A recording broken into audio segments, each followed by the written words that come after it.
আজকে আমার মা আমার জন্য বানাবে মজার তাল কাতরা। তাল কাতরা না,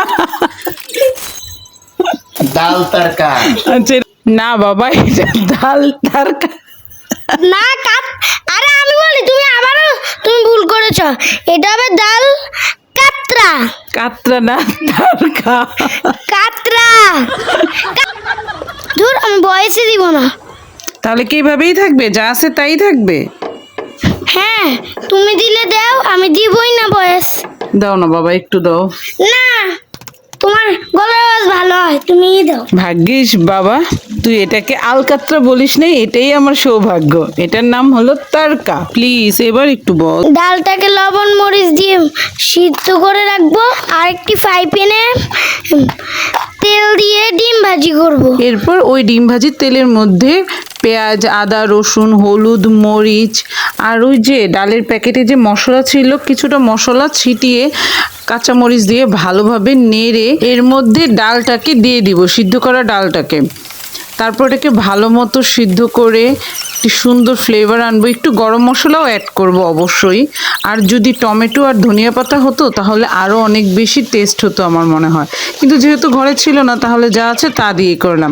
আর অন্য একটি ফ্রাই প্যানে আমি তেল গরম করে তার মধ্যে শুকনা মরিচ ভালো মতো লাল লাল করে ভেজে নেব এবং তার মধ্যে একটু শুকনো মরিচের গুঁড়াও টেলে নেব।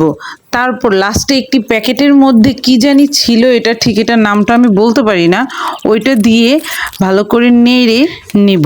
আর অন্যদিকে আমি রুটিটাও গরম গরম ভেজে নিচ্ছি তেল দিয়ে, যাতে অনেক মজা করে ডাল তারকা দিয়ে খেতে পারি। এই ডাল তারকা ওয়ার্ডটা মুখ দিয়ে আসেই না, এখন আসতে নিয়েছিল তাল তারকা।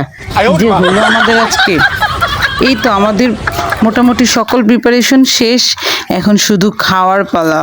দেখতে তো নাকি ইয়াম্মি লাগছে, বাট মরিচগুলো দেখতে তো অনেক ভয় লাগছে। ভয়ের কিছু নেই বাবা, খেতে অনেক মজা হবে। তাই তো ভাবছি, নাকি আমার গ্যাস হয় আবার। না না না, হবে না। হ্যাঁ হয়েছিল, ভুলে যেও না একবার তোমার এই ডাল বারাকা খেয়ে।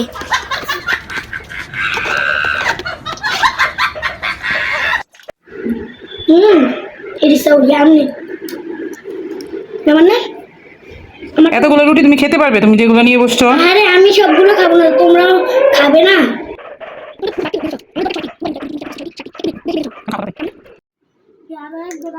সত্যি অনেক বেশি ইয়ামি ইয়ামি হয়েছিল, যার কোনো কথা বলার কোনো স্পিডই পাচ্ছি না। It's so hot। পুরো মাংস টেস্ট।